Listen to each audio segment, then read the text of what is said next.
शिव ही सत्य हैं, शिव अनंत हैं, शिव अनादि हैं, शिव भगवंत हैं, शिव ओंकार हैं, शिव ब्रह्म हैं, शिव शक्ति हैं, शिव भक्ति हैं।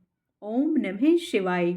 आप सभी का मेरे YouTube चैनल भक्ति सागर में पुनः स्वागत है। आज का अपना वीडियो शुरू करने से पहले आप सभी से विनम्र प्रार्थना है, यदि आप मेरे चैनल पर नए आए हैं और अभी तक मेरे चैनल को सब्सक्राइब नहीं किया है तो व्रत त्योहारों से संबंधित सभी जानकारियां प्राप्त करने के लिए, सभी व्रत कथाएं सुनने के लिए, प्रतिदिन के पंचांग की जानकारी प्राप्त करने के लिए, प्रतिदिन के महात्म्य स्मरण करने के लिए कृपया मेरे चैनल को सब्सक्राइब अवश्य करें।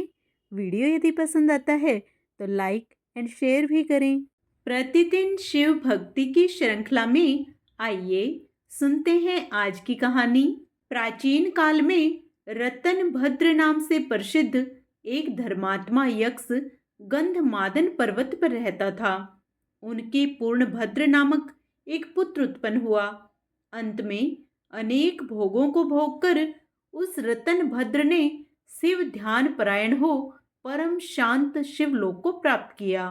पिता के शिवलोक चले जाने पर पूर्णभद्र ने संतानहीन होने से अपनी भार्या कनक कुंडला नाम की यक्षिणी से कहा, प्रिय, मुझे पुत्र के बिना यह राज्य और महल आदि अब शून्य मालूम होता है। कनक कुंडला बोली, प्राणनाथ, आप ज्ञानवान होकर पुत्र के लिए क्यों खेद करते हैं? यदि यही इच्छा है तो पुत्र मिलने का उपाय कीजिए। इस जगत में उद्यमी लोगों को क्या दुर्लभ है। जो प्राणी प्रारब्ध के भरोसे रहते हैं वह नितांत का पुरुष हैं, क्योंकि अपना किया हुआ कर्म ही प्रारब्ध है और कुछ नहीं। इस कारण प्रतिकूल प्रारब्ध को शांत करने के लिए समस्त कारणों के भी कारण रूप भगवान शिव की शरण में जाना चाहिए। यदि आप सर्वश्रेष्ठ पुत्र चाहते हैं तो भगवान शिव की शरण ग्रहण कीजिए। अपनी पत्नी की बात सुनकर यक्षराज ने गीत वाद्य से भगवान शिव का पूजन कर पुत्र की अभिलाषा पूर्ण की। उसका नाम हरिकेश पड़ा। पुत्र उत्पन्न होने की प्रसन्नता से उसने अनेक दान पुण्य किए। जब हरिकेश 8 वर्ष का हुआ तभी से वह खेल में धूली बालू का शिवलिंग बनाकर तृणादि दुर्वा आदि से उनका पूजन करता और अपने साथियों को शिव नाम से ही पुकारता था। वह रात दिन हे चंद्रशेखर, हे भूतेश, हे मृत्युंजय, हे नीलकंठ आदि पवित्र नामों का उच्चारण करता रहता और मित्रों को प्रेम करता हुआ बार बार इन्हीं नामों से पुकारता रहता था। उसके कान हर के नाम के अतिरिक्त अन्य किसी को ग्रहण नहीं करते थे। वह शिव मंदिर को छोड़कर किसी अन्य जगह नहीं जाता। उसके नेत्र शिव के अतिरिक्त और कुछ देखने की इच्छा नहीं रखते थे। वह स्वप्न में भी भगवान शिव को ही देखा करता था। हरिकेश की यह दशा देखकर उसके पिता ने उसे गृह कार्य में लगाने की अनेक चेष्टाएं की, किंतु उस पर कुछ भी असर नहीं हुआ। अंत में हरिकेश घर से निकल गया। कुछ दूर जाकर उसे भ्रम हो गया और मन ही मन कहने लगा, हे शंकर, कहाँ जाऊं, कहाँ रहने से मेरा कल्याण होगा। यह सोचकर उसने अपने मन में विचार किया कि जिसका कहीं ठिकाना नहीं है उसका काशीपुरी ही आधार है। इस प्रकार निश्चय कर वह काशीपुरी को गया, जिस अविमुक्त क्षेत्र में पंचभौतिक देह त्याग कर प्राणों का शिव ही प्रसन्नता से फिर देह से संबंध नहीं रहता, उस आनंद वन में जाकर तप करने लगा। कुछ समय बाद भगवान शिव ने पार्वती को अपना विहार वन दिखाया। वह अनेक सुगंध युक्त पल्लवों से शोभित था। शिव बोले, हे देवी, जैसे तुम मुझको बहुत प्रिय हो वैसे ही यह आनंद वन भी मुझे परम प्रिय है। मेरे अनुग्रह से इस आनंद वन में मरे हुए को जन्म मरण का बंधन नहीं होता, अर्थात वह फिर संसार में जन्म नहीं लेता। पुण्यात्मा के कर्म बीज विश्वनाथ की प्रज्वलित अग्नि में जल जाते हैं उसी से फिर वे गर्भाशय में नहीं जाते। काशीवासी लोगों के देहांत समय में मैं ही तारक ब्रह्म ज्ञान का उपदेश देता हूँ, जिससे वे उसी क्षण मुक्त हो जाते हैं। कलयुग में विश्वनाथ देव का दर्शन पूजन, काशीपुरी, भागीरथी गंगा आदि का सेवन तथा सतपात्र को दान विशेष फलदायक होता है। हे देवी, काशीवासी सदा मुझ में ही बसते हैं। इससे मैं उनको अंत में संसार सागर से पार कर देता हूँ। यह मेरी प्रतिज्ञा है। इस प्रकार वार्तालाप करते करते भगवान शिव उस स्थान पर गए जहाँ हरि के समाधि लगाए बैठा था। उसको देखकर पार्वती ने कहा, भगवन, यह आपका तपस्वी भक्त है। इस समाधिस्थ भक्त को वर देकर इसका मनोरथ पूर्ण कीजिए। इसका चित्त केवल आप में ही लगा है और इसका जीवन भी आपके ही अधीन है। पार्वती की बात सुनकर भगवान शिव उसके पास गए और उन्होंने समाधि में स्थित उस हरिकेश को हाथ से स्पर्श किया।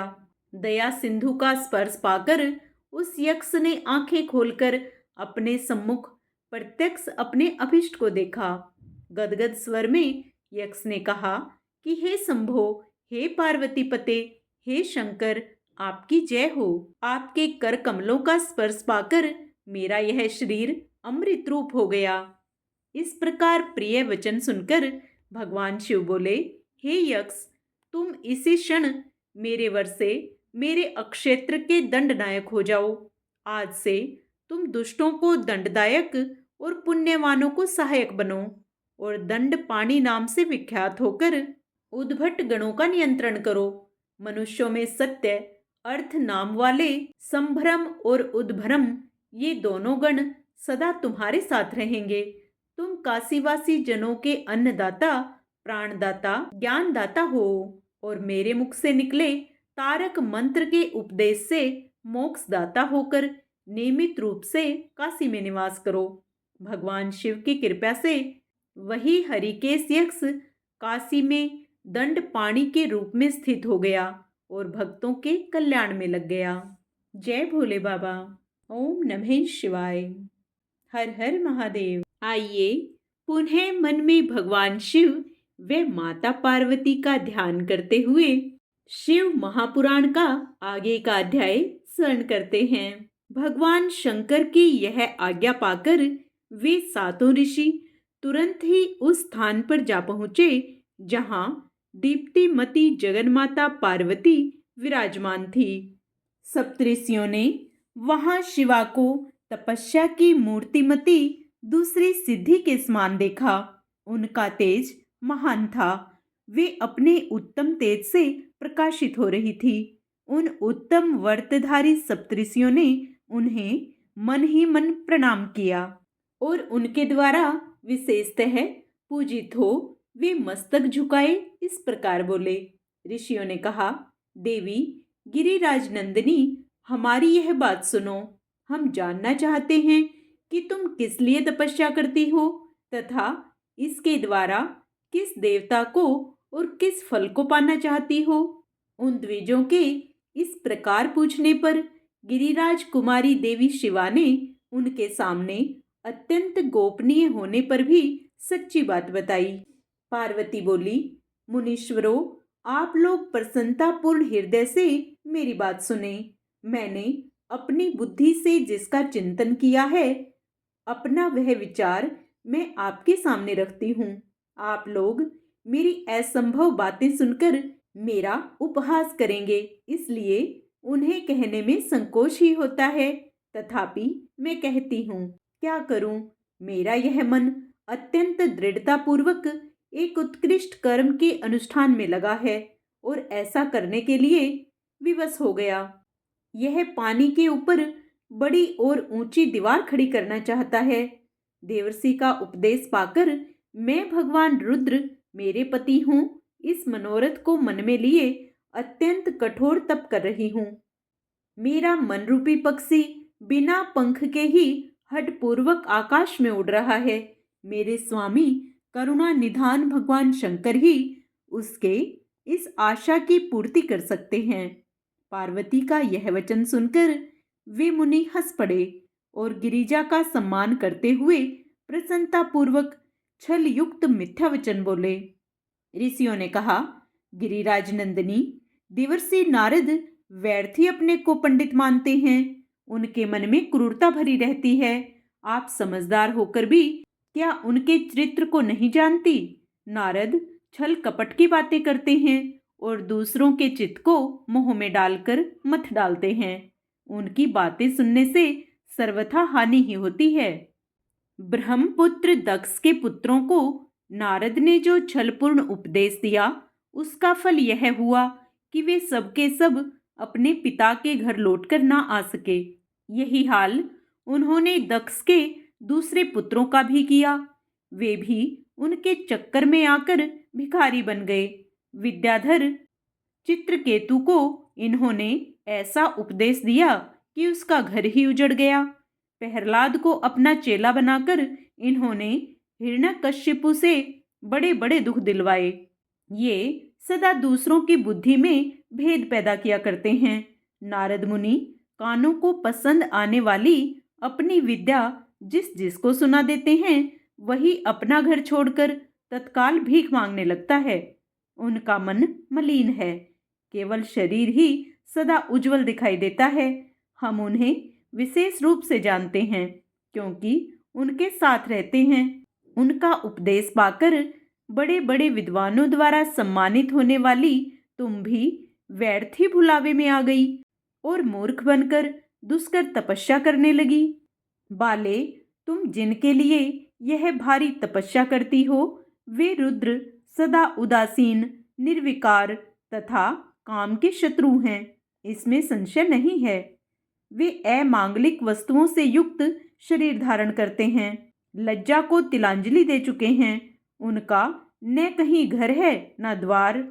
वे किस कुल में उत्पन्न हुए हैं, इसका भी किसी को पता नहीं है। कुत्सित वेश धारण किए भूतों तथा प्रेत आदि के साथ रहते हैं और नंग धड़ंग हो शूल धारण किए घूमते हैं। धूर्त नारद ने अपनी माया से तुम्हारे सारे विज्ञान को नष्ट कर दिया। युक्ति से तुम्हें मोह लिया और तुमसे तप करवाया। देवेश्वरी, गिरिराज नंदिनी, तुम ही विचार करो कि ऐसे वर को पाकर तुम्हें क्या सुख मिलेगा। पहले रुद्र ने बुद्धि से खूब सोच विचार कर साध्वी सती से विवाह किया, परंतु वे ऐसे मूढ़ हैं कि कुछ दिन भी उनके साथ निभा न कर सके। उस बेचारी को वैसे ही दोष देकर उन्होंने त्याग दिया और स्वयं स्वतंत्र हो अपने निष्कल और शोक रहित स्वरूप का ध्यान करते हुए उसी में सुखपूर्वक रम गए। देवी, जो सदा अकेले रहने वाले, शांत, संग्रहित और अद्वितीय हैं, उनके साथ किसी स्त्री का निर्वाह कैसे होगा? आज भी कुछ नहीं बिगड़ा है। तुम हमारी आज्ञा मानकर घर लौट जाओ और इस दुर्बुद्धि को त्याग दो। महाभागे, इससे तुम्हारा भला होगा। तुम्हारे योग्य वर हैं भगवान विष्णु, जो समस्त सद्गुणों से युक्त हैं। वे वैकुंठ में रहते हैं, लक्ष्मी के स्वामी हैं और नाना प्रकार की क्रीड़ाएं करने में कुशल हैं। उनके साथ हम तुम्हारा विवाह करा देंगे और वह विवाह तुम्हारे लिए समस्त सुखों को देने वाला होगा। पार्वती, तुम्हारा जो रुद्र के साथ विवाह करने का हठ है, ऐसे हठ को छोड़ दो और सुखी हो जाओ। ब्रह्मा जी कहते हैं, नारद, उनकी ऐसी बात सुनकर जगदम्बिका पार्वती हंस पड़ी और पुनः उन ज्ञान विशारद मुनियों से बोली, मुनीश्वरों, आपने अपनी समझ से ठीक ही कहा है, परंतु द्विजो, मेरा हठ भी छूटने वाला नहीं है। मेरा शरीर पर्वत से उत्पन्न होने के कारण मुझ में स्वाभाविक कठोरता विद्यमान है। अपनी बुद्धि से ऐसा विचार कर आप लोग मुझे तपस्या से रोकने का कष्ट ना करें। देवर्षि का उपदेश वाक्य मेरे लिए परम हितकारक है, इसलिए मैं उसे कभी नहीं छोड़ूंगी। वेदवेता भी यह मानते हैं कि गुरुजनों का वचन हितकारक होता है, गुरुओं का वचन सत्य होता है। ऐसा जिनका दृढ़ विचार है, उन्हें इहलोक और परलोक में परम सुख की प्राप्ति होती है। गुरुओं के वचन का कभी किसी को भी त्याग नहीं करना चाहिए। मेरा घर बसे या उजड़ जाए, मुझे तो यह हठ ही सदा सुख देने वाला है।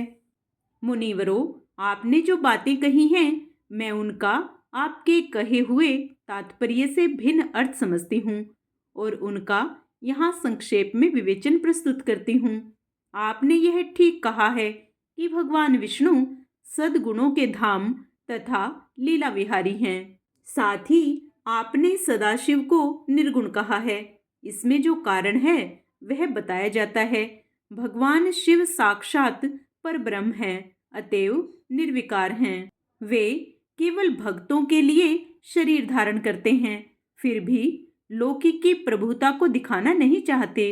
अतः परमहंसों की जो प्रिय गति है उसी को वे धारण करते हैं, क्योंकि वे भगवान शंभु परमानंद में हैं, इसलिए अवधूत रूप से रहते हैं। माया लिप्त जीवों को ही भूषण आदि की रुचि होती है, ब्रह्म को नहीं। वे प्रभु गुणातीत, अजन्मा, माया रहित, अलक्ष्य गति और विराट हैं। द्विजो, भगवान शंभु किसी विशेष धर्म या जाति आदि के कारण किसी पर अनुग्रह नहीं करते। मैं गुरु की कृपा से ही शिव को यथार्थ रूप से जानती हूँ। ब्रह्म ऋषियों, यदि शिव मेरे साथ विवाह नहीं करेंगे तो मैं सदा कुंवारी ही रह जाऊंगी, परंतु दूसरे किसी के साथ विवाह नहीं करूंगी, यह मैं सत्य कहती हूँ।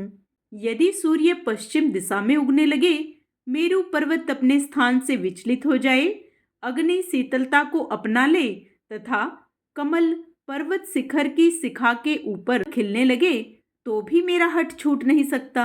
यह मैं सच कहती हूँ। ब्रह्मा जी कहते हैं, नारद, ऐसा कह उन मुनियों को प्रणाम करके गिरिराज कुमारी पार्वती निर्विकार चित्त से शिव का स्मरण करती हुई चुप हो गई। इस प्रकार गिरिजा के उस उत्तम निश्चय को जानकर वे सप्तऋषि भी उनकी जय जयकार करने लगे और उन्होंने पार्वती को उत्तम आशीर्वाद दिया। मुने, गिरिजा देवी की परीक्षा करने वाले वे सातों ऋषि उनको प्रणाम करके प्रसन्नचित्त हो शीघ्र ही भगवान शिव के स्थान को चले गए। वहां पहुंचकर शिव को मस्तक नवा उनसे सारा वृत्तांत निवेदन करके उनकी आज्ञा ले वे पुनः सादर स्वर्गलोक को चले गए। उन सप्तऋषियों के अपने लोक में चले जाने पर सुंदर लीला करने वाले साक्षात भगवान शंकर ने देवी के तप की परीक्षा लेने का विचार किया। वे मन ही मन पार्वती से बहुत संतुष्ट थे। परीक्षा के ही बहाने पार्वती जी को देखने के लिए जटाधारी तपस्वी का रूप धारण करके भगवान शंभु उनके वन में गए। अपने तेज से प्रकाशमान अत्यंत बूढ़े ब्राह्मण का रूप धारण करके प्रसन्नचित्त हो वे दंड और छत्र लिए वहां से प्रस्थित हुए। आश्रम में पहुंचकर उन्होंने देखा देवी शिवा सखियों से घिरी हुई वेदी पर बैठी हैं और चंद्रमा की विशुद्ध कला सी प्रतीत होती हैं। ब्रह्मचारी का स्वरूप धारण किए भक्त वत्सल शंभु पार्वती देवी को देखकर प्रीति पूर्वक उनके पास गए। उन अद्भुत तेजस्वी ब्राह्मण देवता को आया देख उस समय देवी शिवा ने समस्त पूजन सामग्रियों द्वारा उनकी पूजा की। जब उनका भली भांति सत्कार हो गया, सामग्रियों द्वारा उनकी पूजा संपन्न कर ली गई, तब पार्वती ने बड़ी प्रसन्नता और प्रेम के साथ उन ब्राह्मण देव से आदर पूर्वक कुशल समाचार पूछा। पार्वती बोली, ब्रह्मचारी का स्वरूप धारण करके आए हुए आप कौन हैं और कहाँ से पधारे हैं? वेद वेताओं में श्रेष्ठ विप्रवर, आप अपने तेज से इस वन को प्रकाशित कर रहे हैं। मैंने जो कुछ पूछा है उसे बताइए। ब्राह्मण ने कहा, मैं इच्छा अनुसार विचरने वाला वृद्ध ब्राह्मण हूँ, पवित्र बुद्धि तपस्वी, दूसरों को सुख देने वाला और परोपकारी हूँ, इसमें संशय नहीं है। तुम कौन हो, किसकी पुत्री हो और इस निर्जन वन में किस लिए ऐसी तपस्या कर रही हो? जो पंजे के बल पर खड़े हों तप करने वाले मुनियों के लिए भी दुर्लभ है। तुम न बालिका हो न वृद्धा ही हो, सुंदरी तरुणी जान पड़ती हो, फिर किस लिए पति के बिना इस वन में आकर कठोर तपस्या करती हो? भद्रे, क्या तुम किसी तपस्वी की सहचारिणी तपस्विनी हो? देवी, क्या वह तपस्वी तुम्हारा पालन पोषण नहीं करता? जो तुम्हें छोड़कर अन्यत्र चला गया हो? बोलो, तुम किसके कुल में उत्पन्न हुई हो? तुम्हारे पिता कौन हैं और तुम्हारा क्या नाम है? तुम महासौभाग्य रूपा जान पड़ती हो। तुम्हारा तपस्या में अनुराग व्यर्थ है। क्या तुम वेद माता गायत्री हो, लक्ष्मी हो, अथवा क्या सुंदर रूप वाली सरस्वती हो? इन तीनों में तुम कौन हो, यह मैं अनुमान से निश्चय नहीं कर पाता। पार्वती बोली, विप्रवर, न तो मैं वेद माता गायत्री हूँ, न लक्ष्मी हूँ और ना ही सरस्वती ही हूँ। इस समय मैं हिमाचल की पुत्री हूँ और मेरा नाम पार्वती है। पूर्व काल में, इससे पहले के जन्म में, मैं प्रजापति दक्ष की पुत्री थी। उस समय मेरा नाम सती था। एक दिन पिता ने मेरे पति की निंदा की थी, जिससे कुपित हो मैंने योग के द्वारा शरीर को त्याग दिया था। इस जन्म में भी भगवान शिव मुझे मिल गए थे, परंतु भाग्यवश काम को भस्म करके वे मुझे भी छोड़कर चले गए। ब्राह्मण, शंकर जी के चले जाने पर मैं विरह ताप से उद्विग्न हो उठी और तपस्या के लिए दृढ़ निश्चय करके पिता के घर से यहाँ गंगा जी के तट पर चली आई। यहाँ दीर्घ काल तक कठोर तपस्या करके भी मैं अपने प्राण वल्लभ को न पा सकी, इसलिए अग्नि में प्रवेश कर जाना चाहती थी। इतने में ही आपको आया देख मैं क्षण भर के लिए ठहर गई। अब आप जाइए, मैं अग्नि में प्रवेश करूंगी। आगे का अध्याय हम अपने कल के वीडियो में करेंगे। पूर्ण पुण्य लाभ प्राप्त करने के लिए आप उसे भी अवश्य स्मरण करें। आइए अब भगवान शिव की प्रसन्नता प्राप्त करने के लिए भगवान शिव की आरती करते हैं। ओम जय शिव ओंकारा, प्रभु हरि शिव ओंकारा, ब्रह्मा विष्णु सदा शिव अर्धांगी धारा।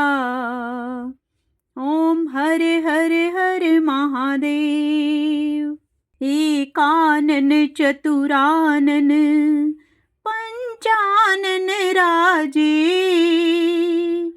हंसानन गरुड़ासन वृषवाहन साजे। ओम हरे हरे हरे महादेव। दो भुज चार चतुर्भुज, दस भुज ते सोहे, तीनों रूप निरखता त्रिभुवन जन मोहे। ओम हरे हरे हरे महादेव। अक्षमाला वनमाला मुंडे माला धारी, त्रिपुरारी कंसारी करमाला धारी। ओम हरे हरे हरे महादेव। श्वेतांबर पीतांबर वाघांबर अंगे, सनकादिक ब्रह्मादिक भूतादिक संगे। ओम हरे हरे हरे महादेव। कर मथे चकमंडलू चक्र त्रिशूल धरता, जग करता जग हरता जग पालन करता। ओम हरे हरे हरे महादेव। ब्रह्मा विष्णु सदा शिव जानत अविवेका, प्रणवाक्षर के मध्य यह तीनों एका। ओम हरे हरे हरे महादेव। त्रिगुण शिव जी की आरती जो कोई नर गावे, कहत शिवानंद स्वामी मनवांछित फल पावे। ओम हरे हरे हरे महादेव। ओम नमः शिवाय।